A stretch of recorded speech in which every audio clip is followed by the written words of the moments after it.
Assalamualaikum warahmatullahi wabarakatuh. Waalaikumsalam warahmatullahi wabarakatuh.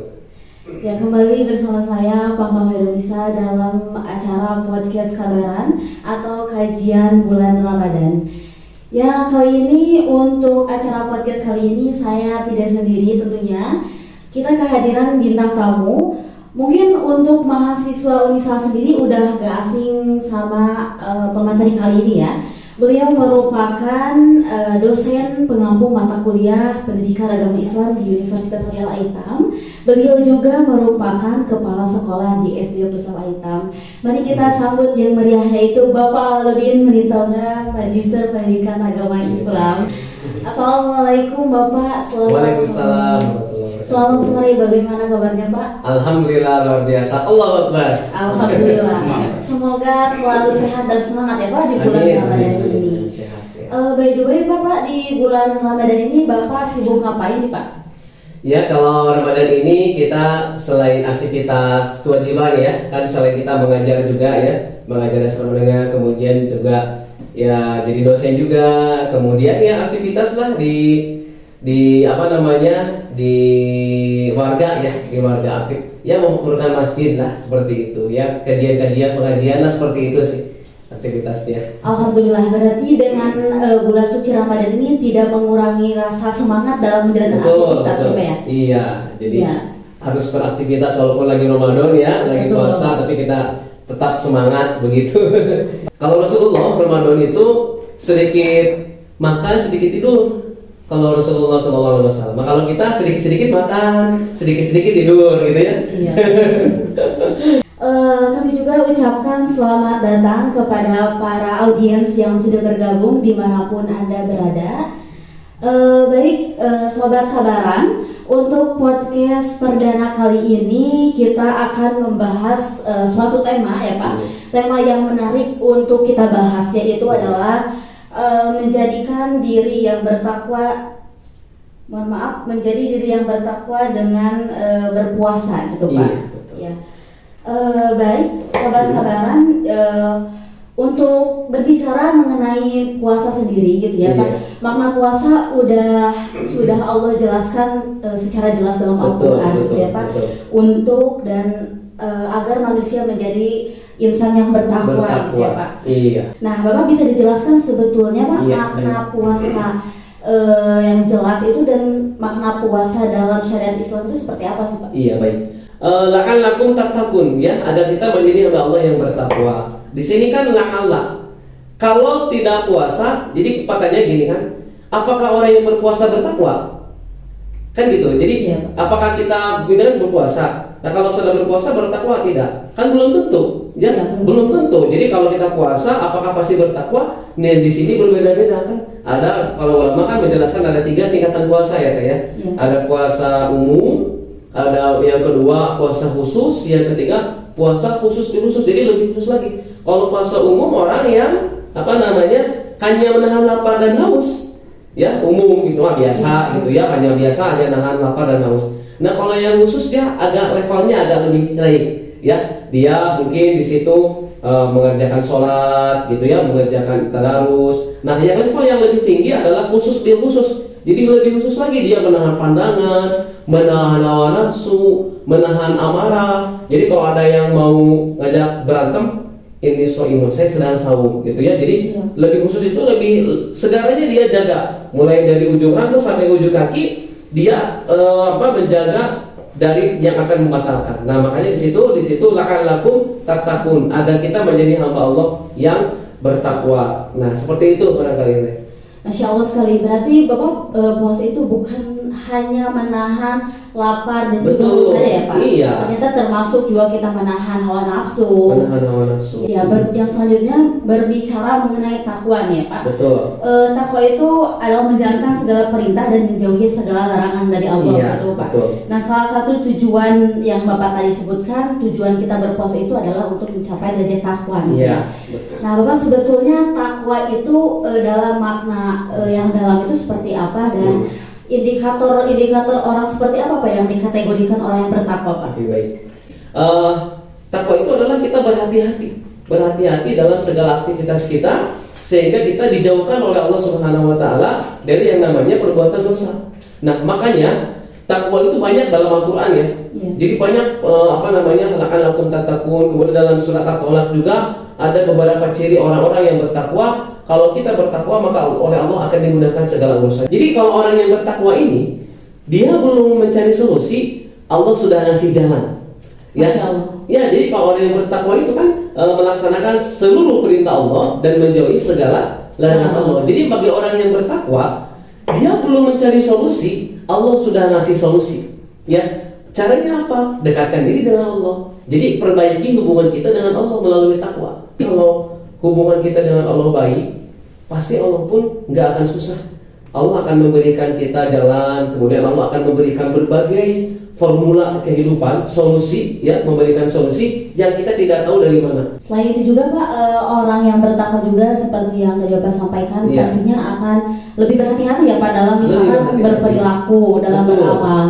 Berarti jika seorang sudah tertanam dalam hatinya menjadi orang yang bertakwa, akan merasa diawasi ya Pak, berarti oleh Allah. Betul, akan merasa diawasi. Dan ciri orang bertakwa itu dia kalau berbuat dosa gitu ya, gitu, dia merasa ada yang ini, ada yang melihat. Ada yang melihat. Berarti Pak, seseorang jika sudah tertanam di dalam hatinya bertakwa, kalau misalnya lagi puasa siang-siang ada yang bisa ngajak godin gitu Pak ya, iya Pak, tengah hari ngajak godin, berarti gak akan berani ya Pak kalau misal orang yang bertakwa merasa diawasi. Ya itu, jadi merasa diawasi oleh Allah, dan dia dengan lapar dan hausnya itu kan sebenarnya ada dua kenikmatan Ada dua kenikmatan yang oleh Allah Subhanahu wa taala yang diberikan bagi orang yang berpuasa. Yang pertama, orang yang berpuasa itu kenikmatan yang pertama nanti akan bertemu dengan Allah Subhanahu wa taala di surga, ya. Teteh masuk surga seneng nggak? Seneng kan? Nah, mungkin di sini juga audiens ya, para guys ya, apa kabar? Itu kalau masuk surga seneng kan? Tapi kalau tidak ada Allah, seneng tidak? Tidak. Gitu kan? Saya pernah menceritakan. Kalau kita mau masuk nih, kita punya gebetan nih, mau ke rumah ya calon gitu ya, ke rumahnya, pasti bahagia ya, ke rumah pacar gitu ya, ke rumah calon atau kita gimana lah. Kita main ke rumahnya, seneng kan? Ternyata orang yang kita sudah capek-capek gitu kan, ternyata nggak ada, kan? Agak ngenes ya, aduh pada ke rumahnya capek-capek, tidak ada yang kita carinya gitu. Nah demikian juga dengan surga, kita masuk surga, tapi tidak ada yang punya surganya. Gitu Allah Subhanahu wa taala. Makanya orang yang berpuasa itu dia akan bertemu dengan Allah nanti di surga. Yang kedua, orang yang berpuasa itu akan diberi kenikmatan ketika berbuka. Nah, Masya Allah. Ternyata definisi takwa bukan hanya sebatas menjalankan perintah serta menjauhi larangan. Ternyata banyak juga keutamaan yang kita dapatkan ya Pak jika kita menjadi insan yang bertakwa. Namun memang kalau kita bicarakan mudah gitu ya Pak untuk misalkan kita tahu hal yang dilarang dan apa yang harus kita laksanakan, namun kadang kita susah gitu Pak buat melaksanainnya.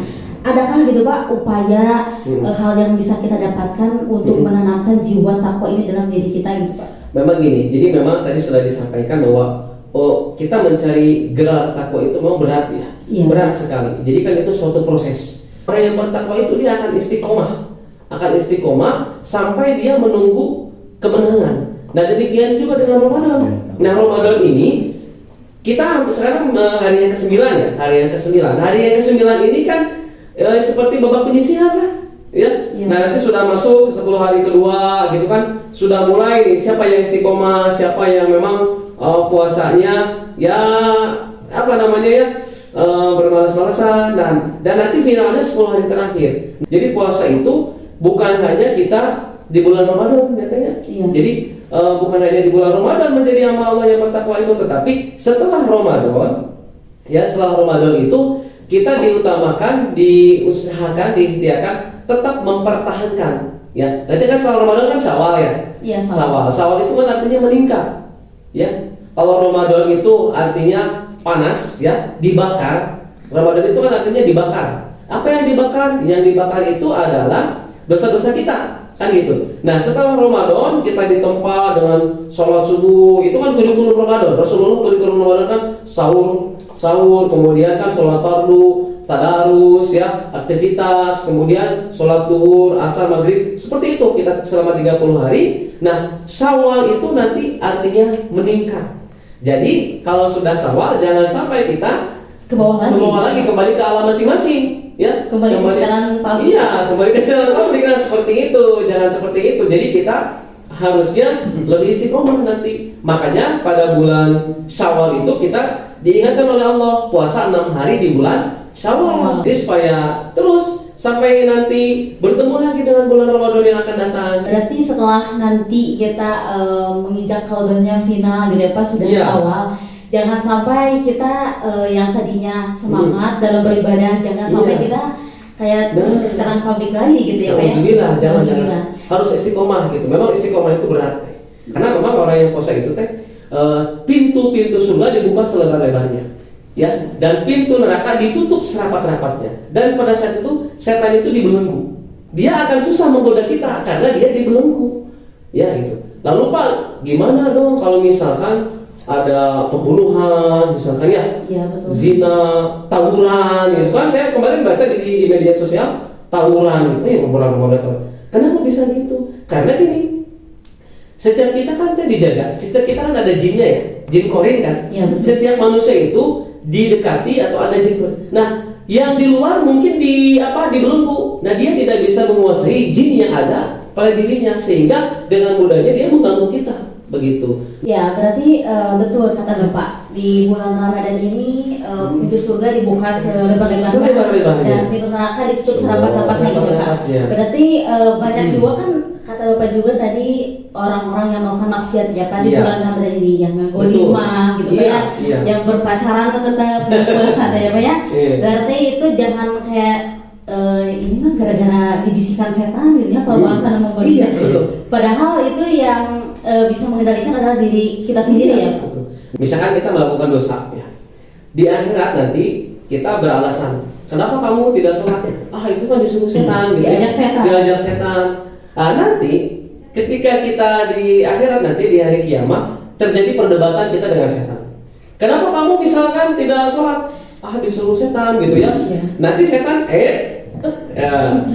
kenapa kamu mau gitu kan, nanti setan berlepas diri nanti ya. Jadi terjadi perdebatan nanti kita ya gitu, kenapa kamu mau, terus kenapa kamu mengikuti saya. Jadi nanti setan berlepas diri nanti di sana di surga di hari kiamat nanti. Makanya di sini kita sebagai hamba Allah ya, kan orang yang bertakwa itu kita harus menyempurnakan diri ya, ikhtiar terus, berdoa juga gitu kan, agar kita oleh Allah dijauhkan dari, karena memang setan itu kerjanya 24 jam Gak ada tidurnya ya? Tidak ada tidurnya. Kalau kita kan ada istirahat ya. Tapi kalau setan itu 24 jam pure, mereka menggoda kita agar kita masuk ke dalam neraka sebanyak-banyaknya. Agar menjadi teman mereka juga ya? Agar menjadi teman mereka. Nah makanya kita harus pintar-pintar dengan harus pintar-pintar. Misalkan kita lagi sholat kan pasti kan banyak pikiran ya. Kita sebelum sholat misalkan jadi kunci, aku belum tugas, beres tugas, dosen banyak tugas. Iya Pak, ya. Kalau sholat itu biasanya kadang yang sebelumnya lupa langsung ingat ya Pak. Aslinya. Nah makanya ini menurut salah satu ulama, tapi ini anekdot ya. Kalau kita tidak ingin sholat kita diganggu, sholatnya kilat aja. Ya. Jadi pas kita datang setan, ini mungkin beres jadi sholatnya, gitu ya. Tapi itu anekdot ya. Nah sebaiknya sih kita sholatnya memang beralasan agar kita sholat itu oleh Allah diterima. Jadikan sholat itu sholat yang terakhir. Menguasai yang tadi nih Pak, sangat menarik sekali saat kita sedang sholat nih. Kadang banyak pikiran-pikiran yang lupa itu kadang langsung ingat ya Pak. Itu jadi ketika kita sedang sholat itu, jadi setan itu membisikkan kepada telinga kita gitu ya Pak. Jadi memang setan itu menggoda kita itu dari atas, dari bawah, dari depan, belakang, kiri, kanan. Bagaimana caranya dia menggoda kita, gitu kan? Makanya kita niatkan, memang kan di sini ada yang niat itu dilafalkan ya, ada yang pakai hati gitu ya. Cukup dengan hati, atau Imam Syafi'i itu dengan niat usolli fardhu subhi rakaatain misalkan ya. Nah makanya ketika kita menggunakan niat itu, niatkan bahwa sholat itu terakhir bagi kita, dan kita harus paham dengan bacaan sholat kita. Bismillahirrahmanirrahim dengan menyebut nama Allah. Tapi jangan gitu, Bismillahirrahmanirrahim dengan menyebut nama Allah, itu salah ya. Kan tidak pakai bahasa Indonesia kan, pakai bahasa Arab ya gitu. Kembali lagi kepada yang tadi bahwa meskipun gitu ya Pak, Hmm, bulan hmm. puasa setan dibelenggu gitu ya. Iya. Tapi masih banyak yang melakukan maksiat, kita jangan menyalahkan godaan setan ya Pak. Berarti Iya. kembali lagi kepada diri kita, bagaimana Kembali lagi. dengan berpuasa kita membentuk tameng gitu ya Pak. Iya, Untuk tameng, supaya- terhindar dari godaan setan tersebut gitu ya Pak. Iya, gitu. Nah, sahabat kebaran, setelah kita tadi mengetahui secara dalam gitu ya makna dari puasa itu seperti apa, kemudian dari takwa itu seperti apa. Nah, selanjutnya seperti yang kita ketahui, Allah itu memberikan perintah Iya. setiap perbuatan itu pasti ada manfaat atau hikmahnya gitu ya Pak. Iya, betul. Salah satunya dengan berpuasa ini banyak sekali hikmah dan manfaat yang akan kita dapatkan. Iya. Salah satunya itu sebagai momentum untuk pendidikan karakter juga gitu ya Betul, Pak di betul. bulan Ramadan ini. Bisa jelaskan seperti apa nih Pak dalam pandangan Islam pendidikan karakter ini? Oke, kalau istilah pendidikan karakter itu kan karakter itu kan adalah kebiasaan yang dilakukan secara berulang-ulang gitu ya. Iya betul. Jadi karakter itu kan kebiasaan yang dilakukan secara berulang-ulang. Saya misalkan rajin ke masjid, nah itu akan menjadi sebuah karakter teh. Jadi kebiasaan berulang-ulang dia menjadi pembiasaan dan menjadi sebuah karakter tanpa disuruh dia sudah melakukan gitu. Itu karakter, gitu kan? Jadi karakter itu kan ada karakter kuat, ada karakter lemah, ada karakter baik, ada karakter buruk. Nah, karakter kuat dengan karakter baik itu kalau disatukan luar biasa. Ya, gitu kan? Misalkan sahabat Rasulullah, Umar misalkan. Umar itu antara karakter kuat dengan karakter baik. Karakter kuatnya apa? Karakter kuatnya kan Umar kan wah tenaganya gitu ya. Ada musuh, bahkan setan pun takut sama Umar, ya. Jadi jangankan musuh, setan pun takut sama Umar. Gitu. Jadi karakter itu harus harus kita lakukan. Jadi akan menjadi sebuah karakter tanpa disuruh dia sudah gitu kan. Iya. Misalkan ini sholat subuh. Misalkan gini, ada anak sekolah tanpa disuruh ke masjid, ketika mendengar azan, dia langsung ke masjid, gitu kan? Misalkan gini, ada orang tua menyuruh, nah misalkan sholat, jadi orang tua tidak banyak istighfar, guru tidak banyak istighfar, astagfirullahaladzim, gitu kan? Sampai kan sampai astagfirullah, nah berapa kali itu istighfar, ya ibu-ibu gitu kan, baik atau kita mungkin sebagai seorang kakak gitu ya, sebagai seorang kepada adik-adik. Ya itu, jadi karakter itu memang harus dibiasakan. Jadi kalau orang yang sudah terbiasa, kalau misalkan gini, dia karakter buruk, itu misalkan ya preman ya. Iya. Nah itu cara merubahnya karena sudah jadi karakter, kita harus perlahan-lahan, ya perlahan-lahan sambil didoakan gitu kan. Kita punya karakter, saya tahu karakter ngestabian, saya tahu gitu. Mesti dituna gitu kan. Nah, makanya caranya adalah kita jangan sampai merasa bosan, minimal mendoakan ya, karena di bulan Ramadan ini kan doa kita diijabah teh ya. Nah jadi bagi sahabat-sahabat, ini bulan Ramadan nih ya, kita perbanyak karakter kita apa, berdoa kepada Allah Subhanahu Wa Taala. Langsung saat ketika doa, Allah mah seneng kalau sering memanggil nama Allah, ya saya itu berdoa lagi gitu ya. Beda kalau manusia ya, manusia dimintai biasanya kan mending boleh sering-sering saya kan minta begini misalkan ya, lomba kahayang itu manusia. Tapi kalau Allah, kita sering minta, Allah senang, ya. Ya Allah, masalah kecil pun Allah senang. Sebatas ya Allah, gitu kan. Ya Allah, ngeluhnya ke Allah, gitu. Ya, boleh kita ngeluh ke Allah, ya Allah, kumaha ya Allah, gitu kan. Jadi kalau pacar galau boleh ya. Iya, pacar itu gelisah, gegananya gelisah, galau merana, gitu ya. Sok, gitu nggak apa-apa. Jadi pada bulan Ramadan minta doa, gitu ya, ke Allah Subhanahu Wa Taala, doakan. Dan kita bisa Ramadan ini mendoakan orang lain. Jadi doakan orang lain ya. Karena kan tidak tahu ya, orang lain yang kita doakan kan nggak tahu malaikat itu untuk kamu juga. Kita sering mendoakan orang lain. Silakan perbanyak doa ya. Ud'uni astajib lakum, berdoanya maka Allah akan mengabulkan, kata Allah gitu. Ya, jadi jangan pelit-pelit ya Pak kalau misal berdoa, misal udah sholat, dikir langsung ngebelecet Pak. Kan kita makan sudah sholat, harusnya Allahumma antas salam, jangan sampai Allahumma lantas apa? Lantas kalau ini apa namanya? Langsung berecet ke mana gitu ya. Jadi nggak sholat, maksudnya udah sholat, udah aja langsung lantas pergi kemana gitu. Justru di situ pada bulan Ramadan itu berbanyak zikir, doa kepada Allah Subhanahu Wa Taala, apalagi di waktu-waktu mustajab ya. Waktu mustajab itu ya ini bulan Ramadan ya. Bulan Ramadan itu 30 hari pure ya, pagi sampai malam berdoa.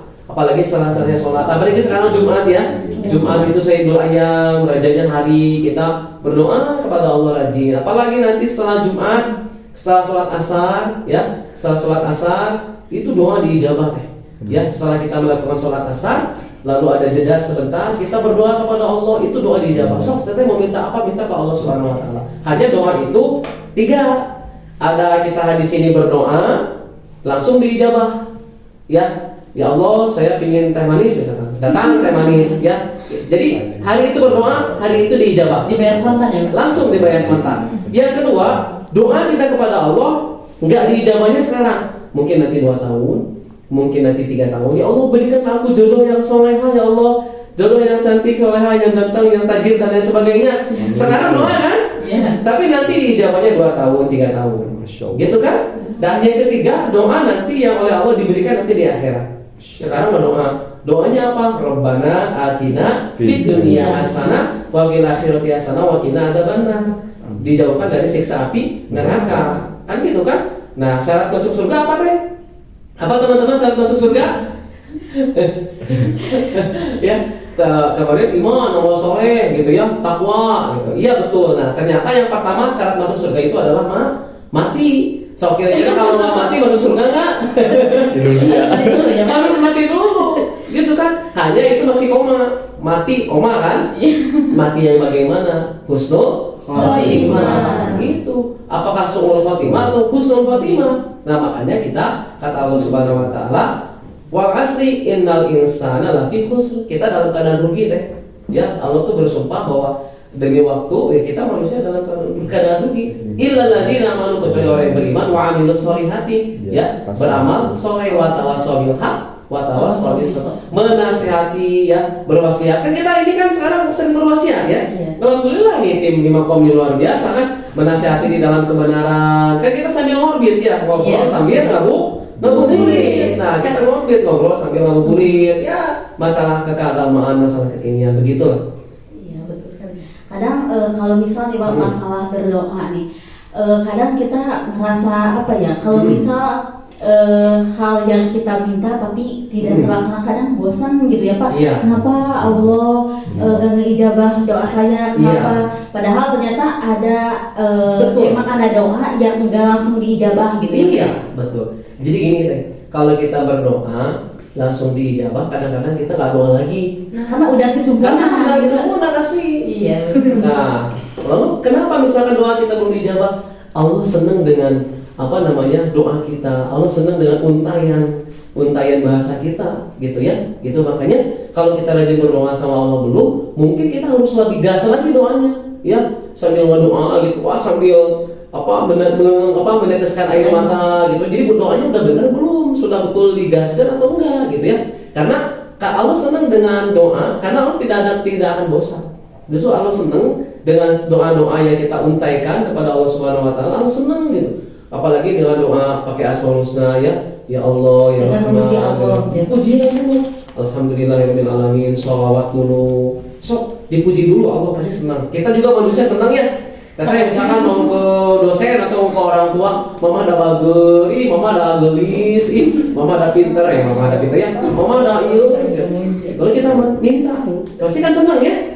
Senang. Demikian juga dengan Allah, ya.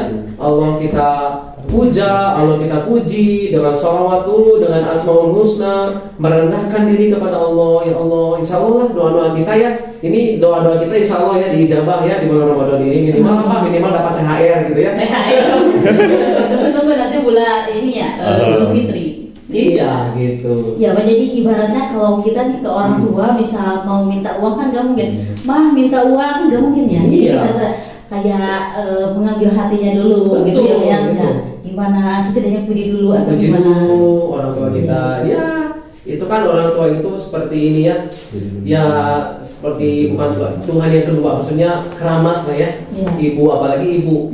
Ibu kita itu sungguh luar biasa. Dari bahasanya, dari apa? Dari celutukannya gitu ya, itu bisa jadi apa kalau kita menjadi anak durhaka, celaka itu orang tua seorang ibu gitu kan. Makanya kita harus hati-hati lah ya dengan Ramadan ini kan kita silaturahmi, harus silaturahmi, berbuka dengan orang tua ya, tong sibuk wae gitu ya. Nah di sini mahasiswa juga kita harus ingat juga orang tua ya, minta doa, pingin lulus dengan nilai yang terbaik, minta doa orang tua, gitu ya, pingin IPK ya, IPK 4. Ya, IPK 4 bisa jadi kan? Bisa kenapa yang tidak mungkin kan? Tidak mungkin. Jadi bisa saja, gitu kan? Kita berdoa, usaha, ikhtiar, tawakal, duit ya. Gitu. Iya. Jadi di bulan suci Ramadan ini sebagai momentum juga gitu ya Pak, kita minta sebanyak-banyaknya kepada Allah. Nah, jangan setengah-setengah minta sama Allah, meminta segalanya gitu. Allah yang punya langit dan bumi ya gitu. Iya. Baik Pak, yang selanjutnya seperti tadi mungkin pernah diulas nih sedikit bahwa banyak sekali hikmah-hikmah dari berpuasa gitu ya Pak. Iya. Boleh Bapak lebih pertegas lagi hikmah-hikmah yang akan kita dapatkan dengan kita melaksanakan ibadah puasa ini Pak. Oke, baik. Hikmahnya pertama, kita menjadi hamba Allah yang bertakwa ya. Yang kedua, kita akan menghargai orang-orang yang serba kekurangan. Jadi puasa itu kan kita kekurangan kan? Iya. Maksudnya gini, kita puasa, kita ikut merasakan orang lain tidak makan, gitu ya. Jadi, ini rasanya orang yang kelaparan. Makanya kita berpuasa. Dari mulai terbit matahari, terbit fajar ya, sampai tenggelam matahari, disertai dengan niat, ya, niat pada malam harinya, gitu. Kemudian apalagi hikmahnya itu adalah bagaimana kita menjaga kesehatan. Saumus siha, saumlah, saumus siha. Karena dengan saum itu kita sehat ya. Hikmahnya, jadi jangan merasa kita saum itu akan sakit. Tapi kalau dengan saum, insya Allah saum itu sehat. Kenapa? Karena kalau secara ilmiah tubuh kita istirahat ya. Iya. Ya, jadi kan dibanding makan terus ya, kerupuk ya, kerupuk, tajil, seblak, batagor, ibu-ibu kan gitu ya, batagor, seblak ya, gitu ya. Biasanya ini perempuan-perempuan kan suka seperti itu. Jadi kalau dalam puasa itu perut kita akan istirahat dan kita akan sehat, itu hikmahnya. Kemudian apa? Mengakui kemahabesaran Allah Subhanahu wa taala. Jadi orang yang saum itu akan dekat dengan Allah Subhanahu wa taala. Jadi saum itu adalah ibadah yang tanpa riya. Ya. Aduh, saum kenapa kamu sedang saum? Kan saum itu kan kita nggak tahu ya. Ya, saum kan tidak tahu. Kalau sholat kan kelihatan ya. Haji kelihatan fisik. Kalau sedekah kelihatan gitu kan. Sampai-sampai itu disebut namanya protes gitu kan. Protes dari hajinya. Gitu kan. Seperti itu. Tapi kalau puasa itu dia mendekatkan diri kepada Allah. Ya, gitu. Jadi banyak yang hikmah-hikmahnya. Di samping itu kita menjaga kesehatan, ikut merasakan penderitaan orang lain, gitu. Kemudian lebih mendekatkan diri kita, tadarruk ya, mendekatkan diri juga kepada Allah Subhanahu Wa Taala. Jadi memang luar biasa lah ya hikmahnya ini segudang, tapi yang penting kita harus terus memperbaiki diri, melakukan yang terbaik pada hari-hari yang sebelumnya begitu. Masya Allah, berarti banyak sekali hikmah yang bakal kita dapetin gitu ya Pak dengan kita berpuasa. Baik, untuk yang selanjutnya mungkin kita beri kesempatan kepada audiens yang mungkin hendak bertanya. Baik, Sobat Kabaran, untuk yang hendak bertanya, boleh ya ajukan pertanyaannya melalui kolom komentar. Silakan ditunggu ya. Baik Bapak, ada yang bertanya nih. Dari Lukman 07_02. Kalau wudhu tapi kumur-kumurnya pakai sirup marjan, puasanya gimana itu? Aduh, ini pertanyaan sambil anekdot ya. Ya, memang gini. Jadi kalau wudhu itu kita harus tidak berlebihan ya. Berbeda jadi lihat tengok kiri, tengok kanan, kosong, gitu kan. Ya kalau sirup marjan ya lebih baik kita hindari ya. Nah itu mau dihindari. Jadi bagaimanapun juga, kalau misalkan kumur-kumurnya itu sendiri, kita jangan berlebihan ya. Wudu jangan berlebihan gitu. Khawatir kan nanti ada yang ketelan gitu ya, gitu. Kadang kalau anak-anak pas suka, kalau saya sering lihat di sana gitu. Jadi kebiasaan jadi ngajakin gitu Pak, kalau misalnya ngajak kacai kumur-kumur biar ketelan. Iya gitu. Biar ketelan gitu ya kan, kalau ketelan kan nggak sengaja gitu ya. Ketelan gitu ya. Nah gitu, jadi minimal kita kumur-kumur sewajarnya saja ya. Khawatir kan ada yang, jadi itu namanya kita berhati-hati ya. Kita berhati-hati. Kenapa? Supaya tidak ada masuk dalam air itu masuk ke dalam tenggorokan kita gitu. Ya berarti gitu ya, kalau misal kita kumur-kumur tapi kalau pakai air marjan dan sampai kata itu masih batal gitu. Baik Pak, ada pertanyaan yang selanjutnya nih dari Habsi FHPSR. Karena gini Pak, hal apa yang bisa membuat puasa menjadi sia-sia? Hal apa yang membuat puasa sia-sia? Banyak ya. Jadi gini nih, ada beberapa perkara yang kita puasa. Yang pertama itu ghibah. Dia tidak membatalkan, ya. Tapi jangan sia-sia ngomong ke mbak Cuk, tinggal itu. Itu dia lagi pengajian, Cuk, tinggal itu sih. Dia nanya sholat. Tinggal itu. Pas kita lagi ngobrol, ternyata dia lihat kita. Itu tinggal itu, cepet gitu kan. Nah itu malah ngegibah deh, ya, ngegibah gitu kan. Nah, kemudian apa? Melihat sesuatu dengan hawa nafsu, ya. Apalagi puasa nonton film India, Dajjal, kelihatan dada dan bujal. Nah itu hati-hati, kita lagi puasa itu nggak boleh nonton yang 17 plus ya, gitu ya. Yang ketiga, berprasangka buruk, ya, buruk. Berkawaran lain batur naik jabatan, orang naik tensi, ya. Batur di mana ditinggikan, kita tinggi, darah tinggi gitu kan. Jadi orang lain terus kita malah sakit-sakitan gitu ya, darah tinggi semua gitu. Kemudian apalagi adu domba, itu sia-sia gitu ya. Jadi puasa tapi adu domba. Kemudian apalagi berbohong, ya, berbohong gitu. Jadi itu tadi ya, seperti ghibah. Jadi sia-sia lah. Makanya lebih baik ini soimun, saya sedang saum, lebih baik diam aja, ya, lebih baik diam gitu. Begitu. Ya, jadi jangan sampai kita puasa yang tadi ya Pak, kita nahan lapar, nahan haus, tapi sia-sia gitu ya Pak. Iya. Ya, jadi mungkin ya untuk para audiens juga, untuk sahabat kabaran yang biasanya nongkrong sambil hibahin teman, bisa di skip dulu. Skip dulu, lebih baik kita kayak gini nih, acara gini kan? Iya, lebih bermanfaat. Tadarus atau sambil misalkan ya kajian-kajian apa ngobrol-ngobrol ringan aja lah, diskusi gitu ya, seperti itu. Baik, mungkin karena waktunya sudah menunjukkan akhir gitu ya Pak. Kami juga mengucapkan terima kasih ya kepada audiens yang sudah mengajukan pertanyaannya. Mohon maaf untuk yang belum sempat terjawab, mungkin nanti minggu depan ada lagi Pak podcast. Ya. Jadi simpan pertanyaannya nanti untuk minggu depan. Ya baik, Sobat Kabaran, tentunya dengan tadi yang Bapak Aldin sampaikan, banyak sekali yang bisa kita dapatkan ya, mulai dari sebetulnya apa sih makna dari puasa yang sesungguhnya, yang selanjutnya apa sih takwa dan bagaimana cara kita mendapatkan derajat takwa gitu ya Pak, dan tentunya banyak hikmah-hikmah di bulan Ramadan ini. Betul, gitu ya Pak. Dan sebagai reminder juga untuk Sobat Kabaran, dari sekarang kita niatkan bahwa puasa itu bukan hanya menahan lapar dan juga haus. Jadi hindari hal-hal yang seperti tadi ya Pak, yang bisa membuat puasa kita sia-sia seperti itu. Baik Sobat Kabaran, kita berada di penghujung acara. Saya mengingatkan kepada Sobat Kabaran, nanti minggu depan tanggal 7 April kita ada Kabaran part 2 ya. Jadi seminggu sekali kita nanti akan mengadakan podcast yang pastinya dengan tema dan juga menghadirkan narasumber yang berbeda dan yang pastinya lebih menginspirasi lagi. Betul, gitu ya Pak. Baik, mungkin dari saya cuma sekian. Saya pamit undur diri dan juga Bapak Aldin pamit undur diri. Tetap semangat menjalankan ibadah puasanya, jangan sampai bermalas-malasan juga ya Pak. Dan tetap berproduktivitas gitu ya, dengan semangat gitu ya Pak.